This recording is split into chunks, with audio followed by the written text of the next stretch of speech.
Good day and welcome back to my channel. For those that are new here, my name is Dex Murphy and I'm a transformational coach with 7.5 years of sobriety. Today I wanted to pop on and offer up 9 helpful tips in order to help you get sober and stay sober. And for me, getting sober was the most challenging, difficult, painful, overwhelming decisions I was ever faced with in my life. And reflecting back 7.5 years later, it is by far the most transformative and rewarding choices I've ever made. So I really wanted to come on today and reflect back to those early days and what was really helpful for me and what I've picked up throughout the years that has allowed me to stay sober all this time.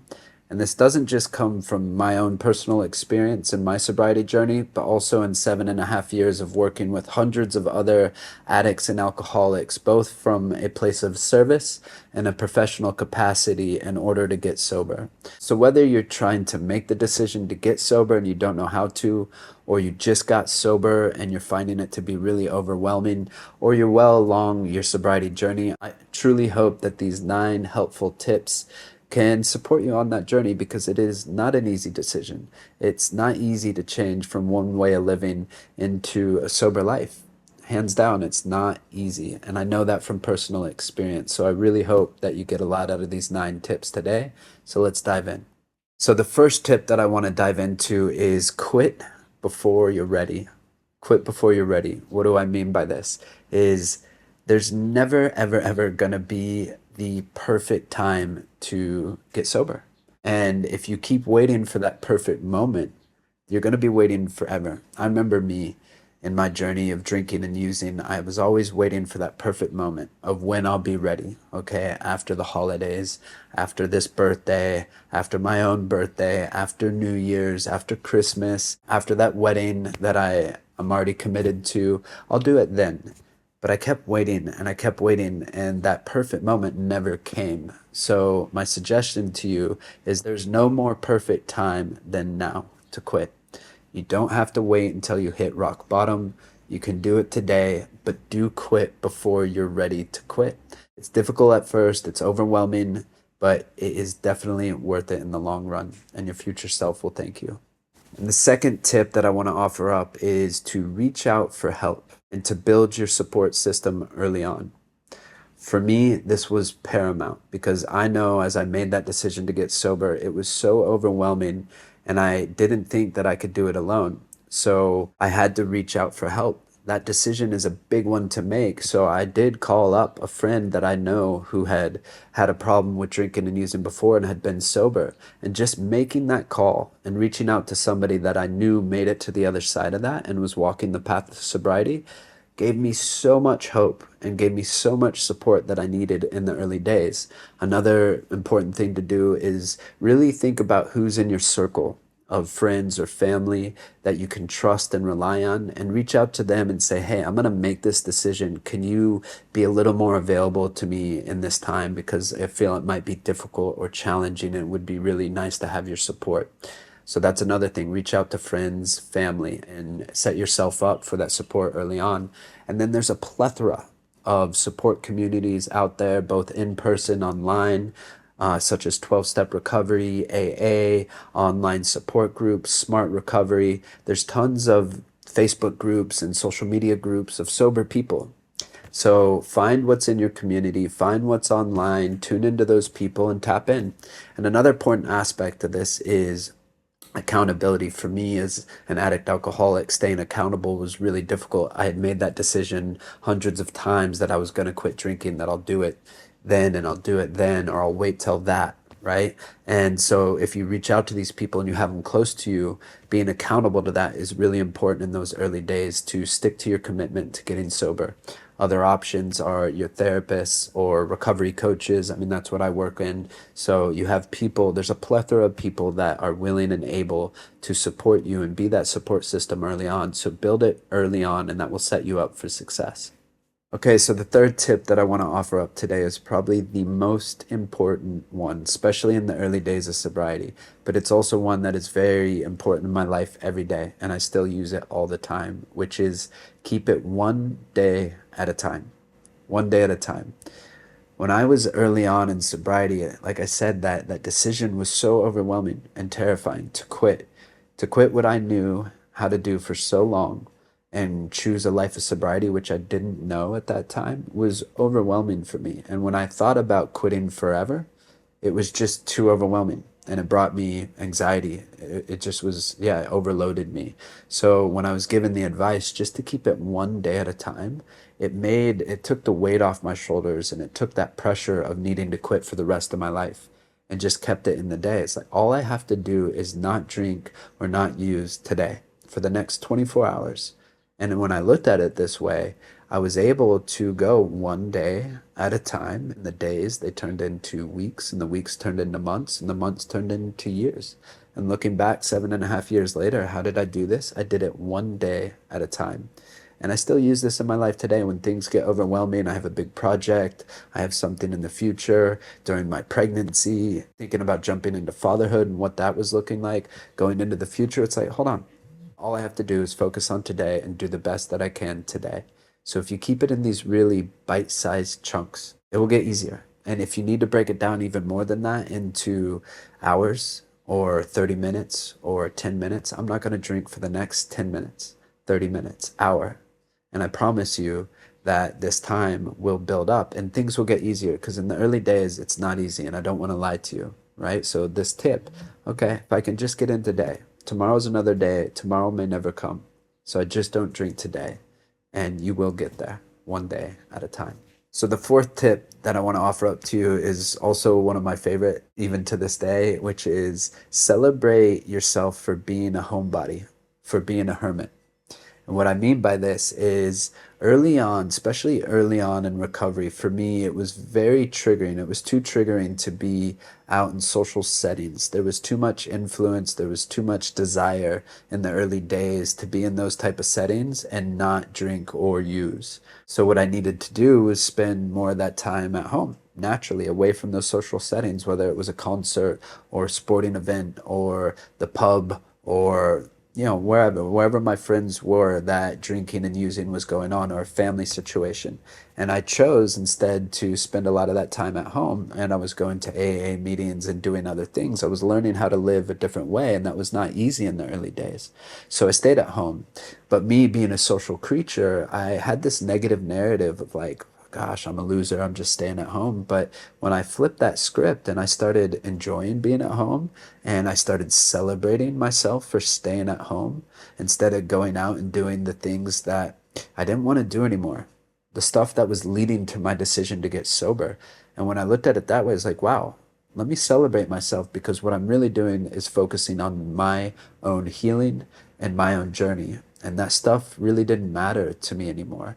And so I recommend you to celebrate yourself for being a hermit and learn new things. Take this time to jump into hobbies that you've been putting to the side or books that you've wanted to read or movies that you wanted to watch. And if you need to binge Netflix in order to not be in those situations, don't worry about it. Just celebrate yourself for choosing a different way of life. And again, when you have your support system around you and you are at home, you can check in with your support system or you can jump online to an online support group or go to a meeting or, whatever that is for you. Just find that, but celebrate yourself for choosing a different way of life, even if you need to stay at home. So the fifth tip that I want to offer up today is celebrate all the small victories, especially early on in sobriety. This is really important, especially for me, because as an addict alcoholic, I got into sobriety with a very negative narrative running in my head on the inside, filled with a lot of self-judgment, doubt, regret, remorse,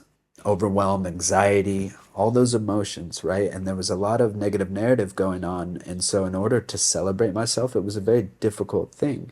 So I recommend that you start looking at all the small things that are changing in your life and celebrate them. First of all, celebrate yourself for making the decision to choose sobriety, to choose a different way to live. That is huge.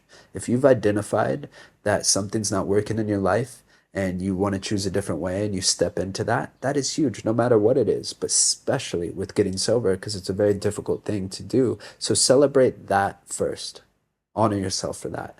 And then what next? The first 24 hours sober. Celebrate that. For me, there was, at the end of my drinking and using, not a single sober day. So the first 24 hours I got through, was something huge to celebrate. So celebrate that. And then, as I said, that time builds up. Celebrate the first 7 days, the first 30 days, the first month, the first 90 days. Celebrate all those small victories. Celebrate the first time that you went out to a social setting and you didn't drink. Maybe the urge was there, but you didn't do it. You came back home and you were sober. Celebrate that. Celebrate the financial savings that you're making by not spending out at the bars or on drugs or on booze. Celebrate that, right? That's a huge thing. Celebrate the benefits that you're having for your physical body. That's also huge. Not waking up hungover, tired, can't remember what you did last night, feeling groggy, beat up. Celebrate the fact that you woke up today sober, that you can remember laying on the pillow the night before and you woke up more fresh, clear, ready for the day. Celebrate it all. There's so much to celebrate. So bring the gratitude in and start celebrating yourself early on in sobriety. This will set you up for building momentum in your decision and finding happiness in life. So number 6 is super important as well. These are all important, but number 6 I still use in my life to this day, which is build a daily routine. Build yourself out a daily routine that sets you up for success and keeps you on track with that decision you've made to stay sober. For me, as an addict alcoholic, when I came in, I had not a lot of structure in my life, not a lot of consistent responsibility, and especially at the end of my drinking, I just had no daily routine. It was all over the place. And mainly, the biggest thing in my day was like how to drink, how to use, when am I going to get that break to go drink and use, right? So, building out a daily routine that is setting yourself up for a different life might look like wake up early and move your body right away. Start exercising, whatever that is for you, yoga, the gym, go for a run, go for a swim, but start the day off in a different way, because early on in the early days, you're probably waking up with tons of new emotions that you haven't been facing, or just the overwhelm of a new way of life. So when you start moving your body and you get your blood flow going and you do something good for yourself, it's going to build self-esteem and it's going to start building momentum over time. Another important piece to build into that daily routine is mindfulness. Take a pause before you really get out in your day and just slow down and do a little bit of meditation, whatever that is to you. It could just be sitting in silence over a cup of coffee for a little bit. Just take pause. And the first thing to do is go back to that celebration, like, hey, I'm making a commitment to be sober. It might not be easy, but I'm doing it. And I'm going to sit with that feeling for a little bit, right? And then another thing you can do is journal, do a gratitude practice. I woke up today and I'm deciding to stay sober. That's a huge thing to be grateful for. I woke up today and I'm still alive. There's a lot to be grateful for. I know it's difficult in the early days, especially for myself, filled with overwhelm and regret and all that stuff. I couldn't really find the gratitude, but build in a gratitude practice. Do 3 to 10 things that you're grateful for. I know you can find it. You might not believe it in this moment, but if you start doing that day by day, the gratitude list will grow over time. So build out this daily routine, and then something at the end of the day to just check in and honor yourself for getting through another 24 hours sober, right? Write it into your accountability group, or call somebody in your support system, say, hey, I did it, another 24 hours. But build this consistency and say, I'm going to do this every day. It's going to set you up for success in the long run.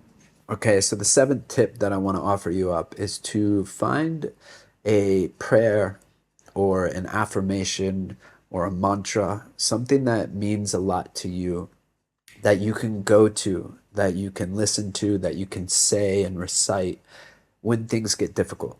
Because in the early days, especially, things can get really difficult. And the emotional overwhelm can be a lot, or the challenges of going through life a different way and learning how to be sober can be difficult. So if you have something, and this could be anything that's pertinent to you, a prayer. For me, it was always the Serenity Prayer in the beginning. I'll say that in a minute, but the Serenity Prayer, or an affirmation or a mantra or a song or a quote or a poem, whatever that is important to you, that you find important to you, that gives you hope, that gives you a sense of peace, strength, motivation, whatever it is. But find something that you can have in your back pocket, like literally and figuratively have in your back pocket and turn to. For me, it was the Serenity Prayer. So, God, grant me the serenity to accept the things I cannot change, the courage to change the things I can, and the wisdom to know the difference. When I say that, even to this day in this moment, it just releases a sense of pressure off of myself and allows me to be in a more serene place, in a place of acceptance. And whatever worries that I have in the moment, they kind of dissipate. So you'll find this. It doesn't have to be a prayer, it doesn't have to use the word God, but something that resonates with you that you can tune into in those difficult moments in the early days. Okay, number eight that I want to jump into is more of a concept, more of a change of perspective and a change of outlook on life. But that is to redefine what fun is and what your social life looks like. So, as an alcoholic and a habitual drinker, my whole idea of fun was around drinking, and my whole social life revolved around drinking and using. So when I got sober and I looked at like, oh my God, I'm never gonna have fun again in my life. Who am I gonna hang out with? If I don't hang out with those people, my friends that I'm always with, who am I gonna hang out with? But what I learned, especially in the early days, that there's tons of people out there doing sober things that don't need drinking and alcohol in their activities to have fun, right? And there's tons of things out there to do that don't involve drinking. So redefine that.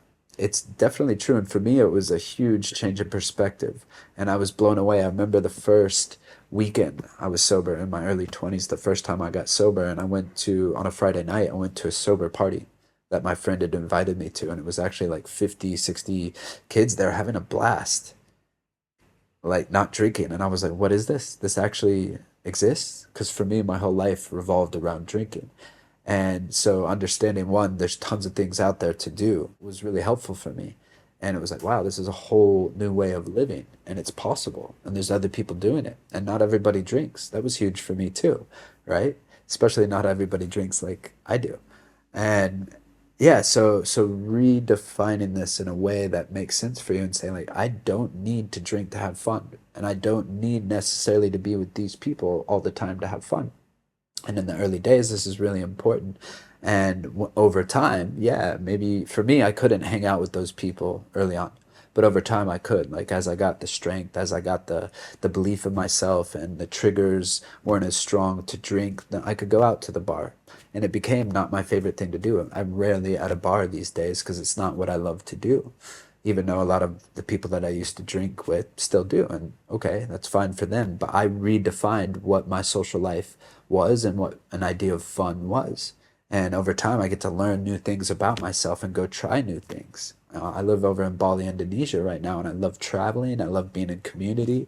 And I would never have known this if I didn't pursue a life of sobriety. So I'm telling you, there's a whole plethora of new things to learn, new opportunities to experience in the life of sobriety. So just redefine that and know that you can build this organically. It will grow organically the more you stay sober. But you got this. Okay, so number nine is more of a bonus tip, and it is to be gentle with yourself. Be gentle with yourself as you go through this process, as you go through this change in your life. As I've stated, especially for me as an alcoholic, there was this negative narrative, a lot of, taking a baseball bat and bashing myself for things. Why didn't I quit earlier? Why did I do that again? Why haven't I done that yet? Whatever the narrative was, it was always running. So as I've learned in sobriety, the more that I can be gentle with myself and with working with others, like the more that they can be gentle with themselves in the early days, it's paramount. Because when that negative narrative starts running, then the desire to go and drink to numb that out grows. So, first of all, honor yourself. Again, celebrate yourself for making this decision to get sober because it's huge. It's a huge change of life and it's not easy, but it gets easier over time. So, celebrate yourself and be gentle with yourself in this process. So, those are my nine helpful tips that I wanted to offer up around how to get sober and stay sober. I really hope that these tips can become some practical tools, advice, and guidance that you can use in your own sober journey and making that decision to get sober and stay sober. And remember, you do not have to do this alone. There's tons of support out there, and just take it one day at a time. Thank you so much for watching today. If you found this video helpful, please hit the like button and be sure to subscribe below for more content like this around addiction, alcoholism, personal growth, and transformation. And if you really found something in this video that resonated with you, please feel free to leave a comment below. I'd love to hear what you have to say and respond and open up a little bit of a dialogue. And if you're ready to make a decision to change today and you need support on that, this is what I specialize. I'm a transformational coach, specifically working with men and fathers that are ready to break free from addiction and step into a different way of being, a life of purpose, presence, and power. So hit the call link below and we can set up a call and get you on your journey of transformation. Thank you again and see you in my next video.